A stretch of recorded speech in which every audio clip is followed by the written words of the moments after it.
তিনি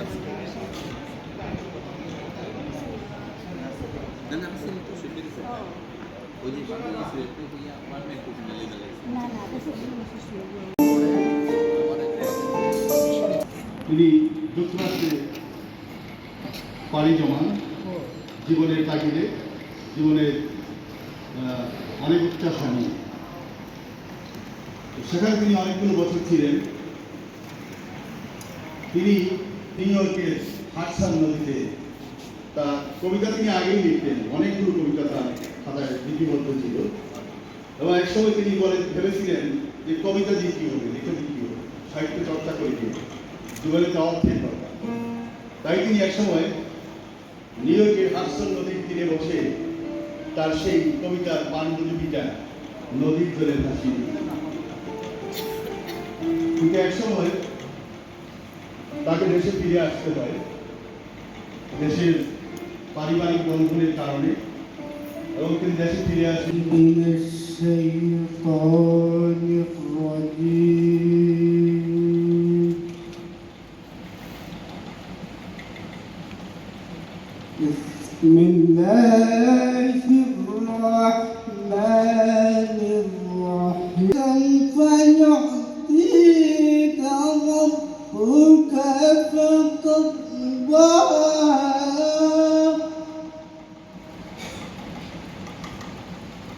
ألم يجدك يتيما فآوى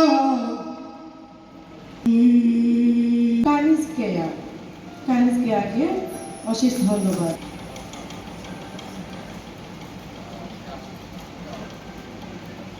জানাচ্ছি স্বাগত বক্তব্যের জন্য। আসসালামু আলাইকুম। আপনাদেরকে স্বাগত জানাচ্ছি আজকে কবিতা সঙ্গে। আপনারা ইতিমধ্যে জানেন, অনেক দিন থেকে জানেন, অনেকেই জানা আছে সাইক্লোন এই নামটি। সাইক্লোন 1980 সালে যাত্রা শুরু করেছিল। নানা চড়াই, আমাদের অনেক আনন্দ আছে, আমাদের অনেক বেদনা আছে। আমরা সেই কৈশোর থেকে চেষ্টা করেছি মানুষের জন্য, জীবনের জন্য মানুষের কাছে দাঁড়াতে। আমাদের বিভিন্ন ধরনের কার্যক্রম ছিল। আমরা রিলিফ দিয়েছি, বন্যার্ত মানুষের কাছে গিয়েছি, হাঁস মুরগির টিকা দিয়েছি, শিশুদেরকে টিকা দিয়েছি। দীর্ঘ প্রায় 10 বছর একটি ফ্রি মেডিকেল ক্যাম্প আমরা পরিচালনা করেছি।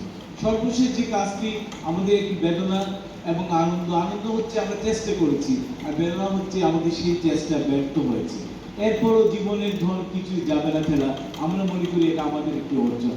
সিলেট উমেন্স মেডিকেল কলেজে একজন ছাত্রী যার দুটো কিডনি নষ্ট হয়ে গিয়েছিল, যে অন্ধকার দেখছিল, যার চোখে কোনো আশার আলো ছিল না, সে আমাদের সংগঠনের সাবেক সভাপতি জাভেদ আহমেদের শরণাপন্ন হয়।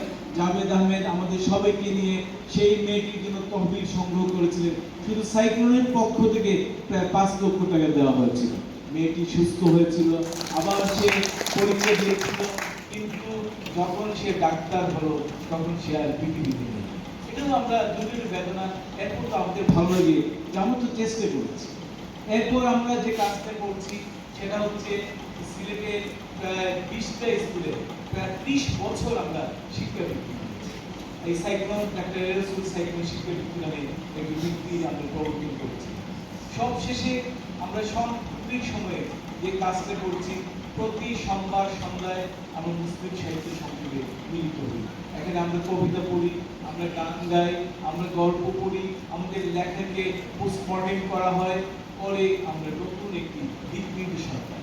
আমাদের সাথে আছেন এখানে বেলাল আহমেদ চৌধুরীর মতো প্রবীণ ব্যক্তি, আমাদের সাথে আছেন আরো নবীন একদম নতুন লেখক।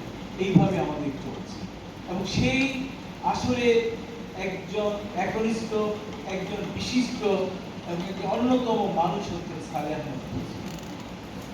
সালেহ আহমদ খসরুকে আপনারা চিনেন, এই শহরের রাজপথ দাপিয়ে বেড়ানো মানুষ। সালেহ আহমদ খসরু হচ্ছে মিছিলের আগে লাল টকটকে মুখের যে মানুষটি, আগুন মুখের মানুষ, তিনি হচ্ছেন চেষ্টা করেন, তার নাম হচ্ছে সালেহ আহমদ। সালেহ আহমদ খসরুকে আমরা দেখেছি সেই বিগত ফ্যাসিস্ট সময়ে তাকে সেই ফেরারি জীবনে রাস্তার মধ্যে মাত্র কয়েকজন মানুষ দাঁড়িয়ে সাহসের সাথে যারা স্লোগান তুলছে তাদের একজন হচ্ছেন সালেহ মোহাম্মদ। কাজেই তার পরিচয় মিছিলের মানুষ, তার পরিচয় রাজপথের মানুষ, তার পরিচয় আন্দোলনের মানুষ, তার পরিচয় সংগ্রামের মানুষ, তার পরিচয় অধিকার আদায়ের মানুষ, তার পরিচয় গণতন্ত্র প্রতিষ্ঠার মানুষ। তারপর একটি পরিচয় আছে, সেটা হচ্ছে তিনি একজন কবি। তার কবিতা হচ্ছে সেগুন হাজারিকার ভাষায় কবিতা কেন রাজপথে মিছিলে চায়। এই জন্য তার কবিতায় পাবেন ভালোবাসা, ভালোবাসা সাগর উত্তরানো ভালোবাসা। তার কবিতায় পাবেন জ্যোৎস্নার মতো ধবল ভালোবাসা। আবার তার কবিতায় পাবেন মুগ্ধের দণ্ড কান্না। তার কবিতায় পাবেন প্রেরণা, তার কবিতায় পাবেন দ্রুহ, তার কবিতায় পাবেন ইস্পাত দৃঢ় হয়ে সামনে এগিয়ে যাবার কেন। সালেহ আহমদ খসরু নানান পরিচয়ে পরিচিত। কবিতার পাশাপাশি তার একটা প্রধান পরিচয় হচ্ছে বাচিক শিল্পী। এবং বাচিক শিল্পী আমরা যে সমস্যাটা যেটা হয়েছে তাকে আমরা যতটুকু এই কবিতা সংগ্রহ, অনেকে বলেন যে কিছুদিন আগে তার একটা কবিতা সন্দেহ হয়েছে, এখন আবার কেন আমরা বলি।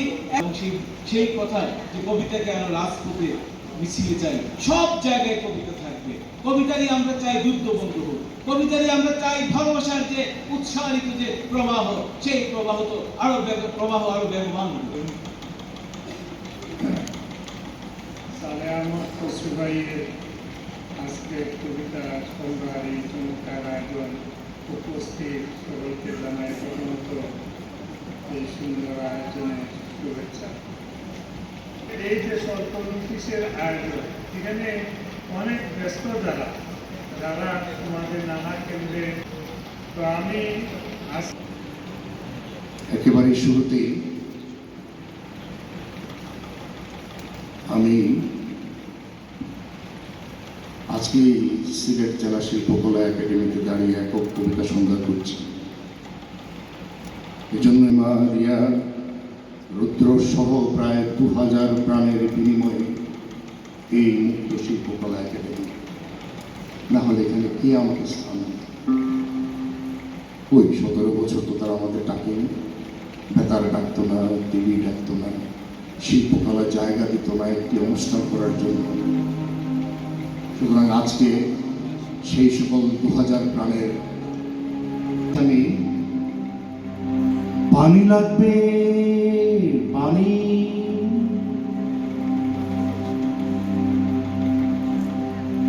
পানি লাগবে, পানি আমি মুগ্ধ, আমার আছে এক নদী পানি,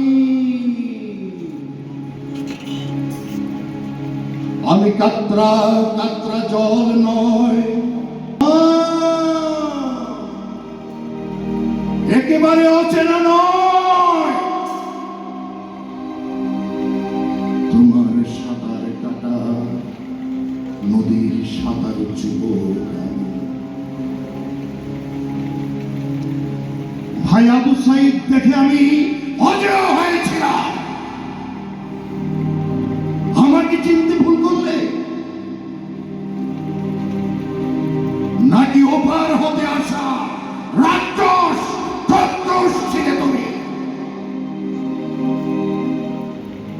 তোমার চোখে আমার চোখ, এ কোন দিগন্ত? আমি কি অন্ধ হয়ে পড়ছি দেখছি তোমাকে,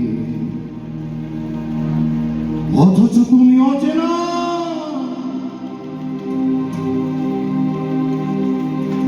চোখ চলছে, ঠিক ঠিক চলছে শরীর জুড়ে, ঘাম নয় রক্তস্নাত পানি। আমি তো পানি ঢালছি, তারপর আপন দিগন্তে ঢলে পড়ছি। জমিন জুড়ে লাল পানি, নীল জল, সব যেন একাকার।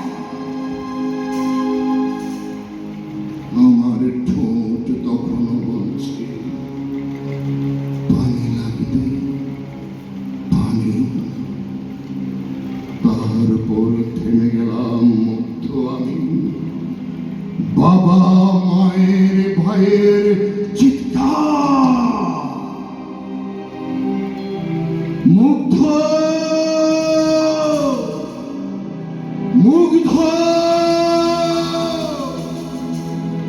মুগ্ধ, তুই কই বাবা? আমি তোর মা, আমি যে বাংলাদেশ, আমি পানি চাই, জল চাই, তোর হাতে পানি নেব, বিমুগ্ধ হব। আমি কেবল মানুষ ছিলাম, এক সাদা মাটা মানুষ, দেশের মানুষ, মানচিত্রের লাল সবুজ স্বাধীনতা। আমাকে বাঁচাতে মধ্যে এসেছিল, তুই কই বাবা? মুগ্ধ যে আর ডাকো ডাকে না, পানি লাগবে পানি। আমি মুগ্ধ, পানি দেব, বিস্কিট দেব, দুহাত ভরে ঠেলে দেব, বোতল বোতল পদ্মা নদীর পানি। গরম গরম নেকড়েগুলো গুলি চালালো আমার বিমুগ্ধ বুকে, নেমে এলো স্তব্ধতা, থেমে গেল কণ্ঠ। পানি লাগবে পানি, এলো জল, এলো পানি, চোখ জুড়ে বুক জুড়ে লাল পানি, চোখ জুড়ে আধারের মতো রক্ত বোতল, তবুও ঠোঁট জোড়া বলছে পানি লাগবে। ভাইয়ের সকলের মুগ্ধ। আবারও শুভেচ্ছা বক্তব্য শুনব। মঞ্চে দেখছি সাইক্লোন কেন্দ্রীয় সংসদের সিনিয়র সহসভাপতি বেলাল আহমদ চৌধুরীকে। মঞ্চে দেখছি বেলাল আহমদ চৌধুরী, সিনিয়র সহসভাপতি সাইক্লোন কেন্দ্রীয় সংসদ। এক ঝাঁক স্বনামধন্য লেখক এবং লেখিকা সহ সম্মানিত সুদীবৃন্দ, আজকে আমরা এখানে একত্রিত হয়েছি। তবে কি আমার বন্ধু ছিল না কখনো? এই বকুলকে বলছি, বন্ধু বন্ধু করে দিন কাটানো, রাত কাটানো, রাত পোহানো সব ছিল, কিন্তু বন্ধু ছিল কি? অমন এক শতাব্দীতেও আমি বন্ধু খুঁজি। আচ্ছা, আগের সব বন্ধু যারা খেলতো ফেলতো, তারা কি বন্ধু ছিল? নাকি ওই বেলাতে বেলা শেষে আমার মতো কেউ একজন বন্ধু খুঁজে হারিয়ে গেল? সে কথা জানার ইচ্ছে হলো, খুঁজার ইচ্ছে নেই এত। তার চেয়ে ভালো আমি একজন বন্ধু খুঁজি। বন্ধু এক আজব প্রাণ, হাওয়ায় ওরা উষ্ণ ইচ্ছা, বৃষ্টি শেষে ঠান্ডা বিকেল চায়ে চুমুক দিতে ঠোঁট পোড়ানো বেখেয়াল তপ্ত দুপুর, উদাস পাখির ডালে বসা তরুলতায় বিন্দু বিন্দু জলের ফোঁটা, ঘড়ির কাঁটার পলে পলে উদাস চলতে চলতে একা পথে হাত ধরা, কমন একটা বলতে সন্ধেবেলা আলোয় ভরা ছাদের নিচে মিষ্টি একটা চুরির আওয়াজ, রাত পেরেতে কদম ফেলা গহিনী বনে জোনাকে জ্বলা আকাশের নিচে অমাবস্যার কালো মাখা আলোর হাতে অমন কেউ যদি থাকে তাকে আড্ডা হয়, রং ছড়ানো গল্প হয়, সত্যি মিথ্যে কত কি, বন্ধু কবু মিথ্যে নয় যদি সে বন্ধু।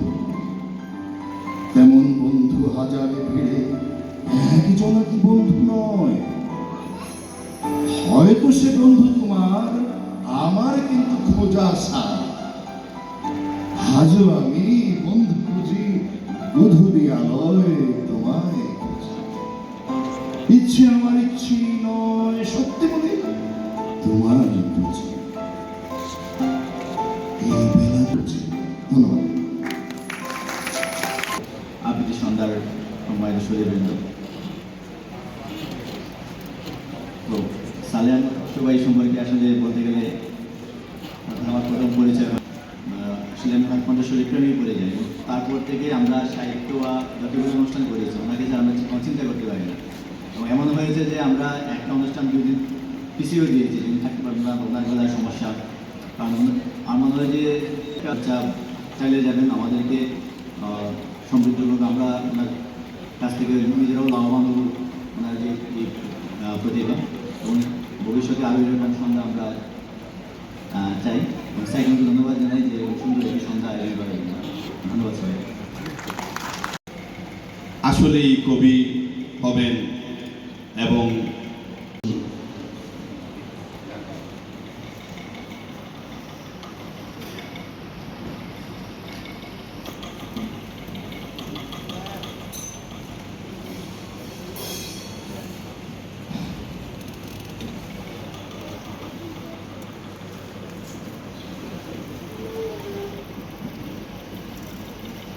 আমার আসলে সালেমের কথা কি বলবো, উনি অনুষ্ঠানে না থাকলে অনুষ্ঠানটা জমে না। আমি দীর্ঘায়িত করবো না, কারণ সময় অনেক কম হয়ে গেছে। সালেমের সুস্থতা এবং ওনার দীর্ঘায়ু কামনা করে ওনার একক সন্ধ্যা কবিতা সন্ধ্যা যাতে আমরা আরো পাই এই আশা ব্যক্ত রেখে আমি আমার বক্তব্য শেষ করছি। ওকে, আসসালামু আলাইকুম সবাইকে। শিল্পে সবচেয়ে বড় হাতিয়ার নবী করিম সাল্লাল্লাহু আলাইহি সাল্লামের যুগে, সাহাবাদের যুগে, তাবেঈনের অনেক অনেক দীর্ঘায়ু কামনা করি দুলামের জন্য। ধন্যবাদ। আসসালামু আলাইকুম। ঠিক আছে, তো আসলেই পুরা আয়োজনটাই আমার কাছে খুবই ভালো লেগেছে, আমি খুবই এনজয় করেছি, এবং আমার কাছে মনে হচ্ছে যে আমি এখানে না আসলে